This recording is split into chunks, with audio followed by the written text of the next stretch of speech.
আশুরার দিবস যতবার আমাদের জন্য আসবে ততবার আমরা এই 5টি কাজ করব আর এই 5টি কাজ ছাড়ব ইনশাআল্লাহ। মনে থাকবে তো ইনশাআল্লাহ? সেই 5টি কাজের প্রথম কাজটি ছিল রোজা রাখা। কেমন? এই 5টি কাজের প্রথম কাজ ছিল রোজা রাখা। এই রোজার উপর আমি সহিহ বুখারী 2001 থেকে 7 পর্যন্ত হাদিসগুলো আমি তেলাওয়াত করেছি আপনাদের। তারপর আসি, দ্বিতীয় কাজ ছিল আমাদের ভালো খাবার। এই দিনে পরিবারের জন্য দারাজভাবে খরচ করা, ভালো খাবার, ভালো জিনিস, পোশাক আশাক পরিবার পরিজনকে দেওয়া, নিজে পড়া, এই বিষয়ে আলোচনা হয়েছে। এইটা ছিল মিশকাতের 170 নম্বর পৃষ্ঠায় ইবনে হাজার আসকালানী রহমতুল্লাহ আলাইহির বিখ্যাত গ্রন্থ মিরকাতুল মাফাতির 4 নম্বর খণ্ডে 366 নম্বর পৃষ্ঠায় এই বিষয়ে বিশদ আলোচনা রয়েছে। রাসূল করিম সাল্লাল্লাহু আলাইহি সাল্লাম থেকে একটি সুন্দর হাদিস ছিল, ওই বিষয়ে আমি দলিল দিয়েছি। 3 নম্বর ছিল যে দিবসটি সলেহ, ইয়ামুস সলেহ। সহিহ বুখারী 2004 নম্বর হাদিস দিয়ে দলিল দিয়েছি যে এই দিবসটা ছিল রাসূলুল্লাহ সাল্লাল্লাহু আলাইহি সাল্লাম যখন ইহুদিদেরকে প্রশ্ন করলো তোমরা কিসের রোজা রাখো, তারা বলছে আজকের দিনটা হলো ইয়ামুন সলেহুন, অত্যন্ত পুত পবিত্র একটা দিবস। নবীজি ইহুদিদের এই কথাটিকে সমর্থন করেছিলেন। আর যেহেতু দিনটা সুন্দর, ওয়ায়ামুন নাজা মিন বানি ওয়ায়ামুন নাজা বানি ইসরাইল মিন আদুবিহিম, এবং বনি ইসরাইলকে আল্লাহ রাব্বুল আলামিন তার শত্রু থেকে হেফাজত করেছে, এজন্যই এই দিবসটা হলো ইয়ামুন সলেহুন, অতি পবিত্র দিন। সুতরাং ভালো দিনে ভালো কাজ করাটাই উত্তম। ভালো দিনে খারাপ কাজ করো না, ভালো কাজ করবো। ভালো দিনে ভালো কাজ করলে ডাবল সওয়াব, আবার ভালো দিনে মন্দ কাজ করলে ডাবল গুনাহ। কথা ঠিক আছে? তাহলে ওই আশুরার দিবস যেহেতু ভালো দিন, আমরা ভালো কাজগুলো করব। গত পরশু দিন আমার একটা মাহফিল ছিল, ওখানে এই বিষয়ে আলোচনা হয়েছে। তো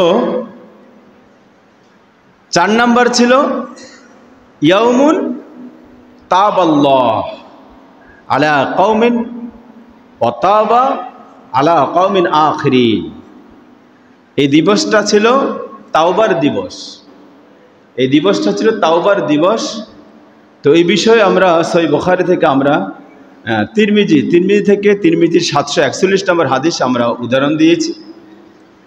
তো ওখান থেকে আমরা জানতে পারলাম যে রাসূল করিম সাল্লাল্লাহু আলাইহি সাল্লাম বলেছিলেন যে এমন একটা দিবস আছে যে দিবসে একটা সম্প্রদায়ের, একটা জাতির গুনাহ আল্লাহ রাব্বুল আলামিন ক্ষমা করে দেন, সুবহানাল্লাহ, এবং তার সাথে কওমিন আখিরিন, আরো অন্যান্য জাতির গুনাহ আল্লাহ মাফ করে দেন। সেই দিবসটা ছিল ইয়ামুল আশুরা।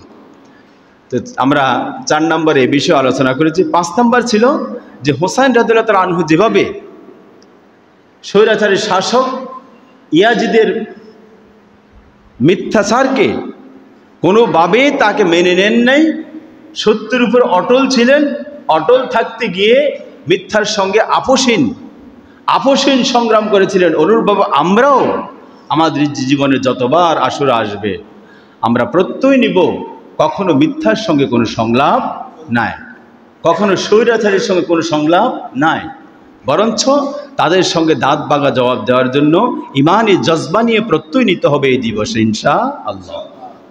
এই ছিল 5টা কাজ আমাদের করণীয়। আর 5টা কাজ ছিল আমাদের বাদ দেওয়ার, বর্জনীয়। সে 5টা কাজ ছিল, এটাও আমি বলেছি যে 1 নম্বরে তাজিয়া মিছিল করা যাবে না।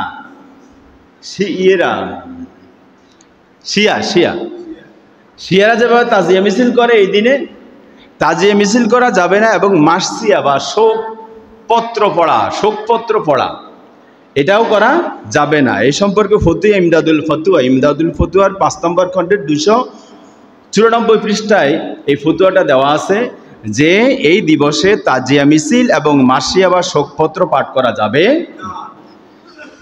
2 নম্বর কাজ যেটা আমরা বাদ দিতে হবে সেটা হলো হাই হোসেন করে কোনো কান্না করা যাবে না, এবং কারো মৃত্যুতেই বিলাপ করে কাঁদা যাবে না। তারপর গায়ে চাবুক মেরে শরীরকে রক্তাক্ত করা, এগুলো অবশ্য আপনারা দেখছেন, টিভির পর্দায় গেলে আপনারা দেখেন, এগুলো দেখা যায়।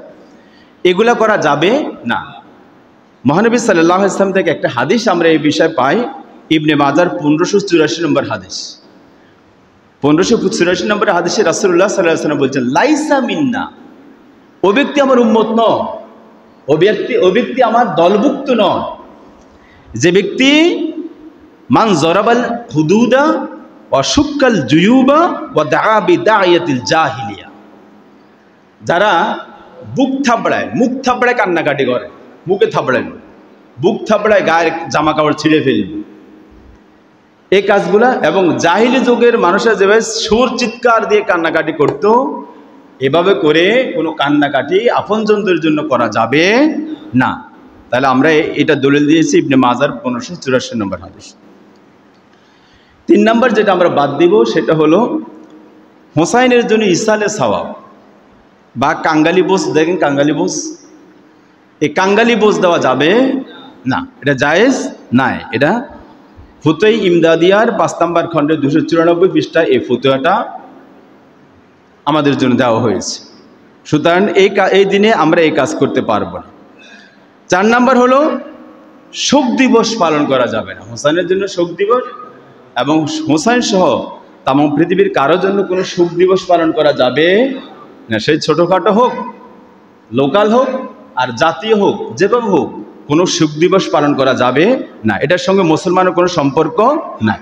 এই বিষয়ে খুব পড়া একটা হাদিস আছে সহিহ বুখারীর 4952 নম্বর হাদিস। রাসূল সাল্লাল্লাহু আলাইহি ওয়াসাল্লাম বলেছেন, লা ইয়াহিল্লু, হালাল নয়, হালাল নয়, আন তুহিদ্দা ফাওকা সালাসিন, 3 দিনের বেশি কারোর জন্য শোক করা, এটা কোনোভাবে কোনো মুমিনের জন্য হালাল নয়। সুতরাং আপনার বাপ মারা গেছে 14 বছর হয়েছে, 15 বছর হয়েছে, আপনি এখন শোক দিবস পালন করবেন, এটা কোনো মুসলমানের জন্য সম্ভব নয়, এটা মুসলমান করতে পারবে না। ইমানের সঙ্গে, মুসলমানের সঙ্গে এটার কোনো সম্পর্ক নাই, সে যেই হোক। কেমন? তবে রাসূল সাল্লাল্লাহু আলাইহি ওয়াসাল্লাম বলছেন, ইল্লা আলা জাওজিন, তবে যাদের হাজবেন্ড মারা যাবে ওই সমস্ত নারীরা 4 মাস 10 দিন শোক পালন করবে। যাদের স্ত্রী মারা যাবে, এই স্বামী মারা যাবে, ওই সমস্ত স্ত্রীরা কয় মাস? 4 মাস 10 দিন শোক পালন করবে। আর সাধারণভাবে মানুষ, যে মানুষে মরুক, বাবা মরুক আর কাকা মরুক, চাচা মরুক, দাদা মরুক, যাই মরুক, কোনো রাজনৈতিক লিডার মরুক, যাই মরুক, তাদের জন্য 3 দিনের বেশি শোক পালন করা জায়েজ নাই। সহিহ বুখারী 4952 নম্বর হাদিস, খেয়াল রাখবেন।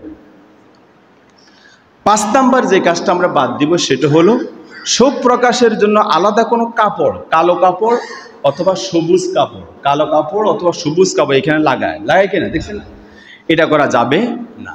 এটার সঙ্গে মুসলমানের কোনো সম্পর্ক। আমরা মুসলমান উড়ের হকদার, ও ফুটবলের মতো, এত একবার লাথি দেয়, আবহাওয়া একবার লাথি দেয় হেতার দলে, আবার ওই মোহামেডান লাথি দেয় হেতার দলে, কিন্তু নিজের কোনো স্থায়িত্ব নেই, অস্তিত্ব নেই। আমার যে একটা যে আকিদা আছে, আমার যে একটা ধর্ম আছে, আমরা এটা বুঝিই না, আমরা সব কিছু আমরা বাদ দিয়ে ফেলছি। তো ফতুয়ায়ে রহমানিয়া 2য় খণ্ডের 344 নম্বর পৃষ্ঠায় এই ফতুয়াটা আছে যে শোক প্রকাশের জন্য কোনো কালো কাপড়, কোনো গ্রিন কাপড়, ব্ল্যাক কাপড় এগুলা ইউজ করা যাবে না। তাহলে আমরা